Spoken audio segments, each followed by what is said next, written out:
боец 3-кө уткан финалга чыгып кетет.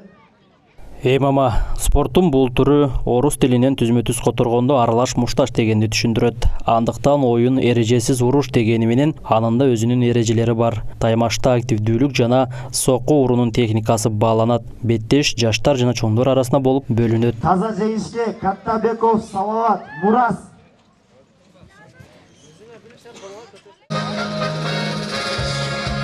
Мурас Fighting Championship турнири Баткен районунун Бужум айылында өттү. Беттеш чоңдор жана жаштар арасында өтүп, Баткен облусунун район шаарларынан келген 100гө жакын мушкерлер катышты. Ошондой эле спорттук иш-чараларга жергиликтүү бийлик өкүлдөрү катышып, спорттун бул түрүнүн мындан аркы өнүгүшүнө тилектештигин билдирди.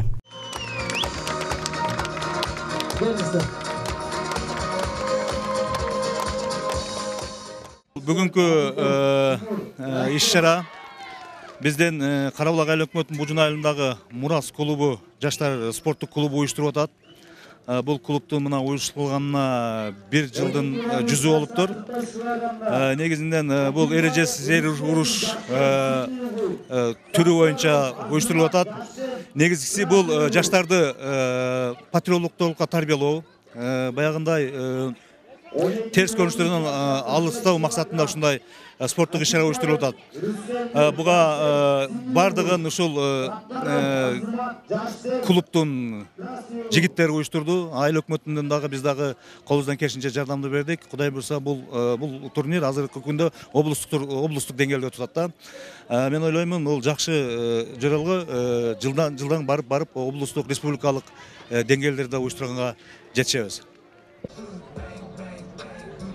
Чемпиондук 6 кур үчүн 30, 35, 40, 52, 57, 93 килограмм салмакта мушкерлер күч сынашты. Беттеште жалпы 100гө жакын ар кайсы курактагы мушкерлер таймашып, алардын ар бири буга чейин жок дегенде 1 же 2 рет күрөшүп, утуу же жеңилүү ызасын тартып, тажрыйба алгандар. Андыктан таймаш бүйүр кызытып, спорт сүйүүчүлөрүнүн колдоосуна татыды.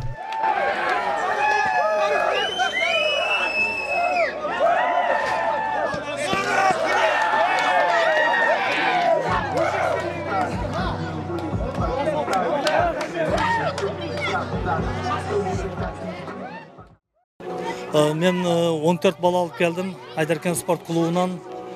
Алдымда балдар чыгып катышып атат. Жакшы. Бүгүнкү бой жакшы, жакшы уюштуруптурлар. Бардыгы жетерлик, жакшы деңгээлде, жогорку деңгээлде өтүп атат. Белгилей кетсек, турнир Мурас спорттук клубу тарабынан уюштурулган. Мурас спорттук клубу мындан 2 жыл мурда түзүлгөн. Анда айыл жаштары машыгып, эл аралык турнирлерге катышкан спортчуларды тарбиялап келет.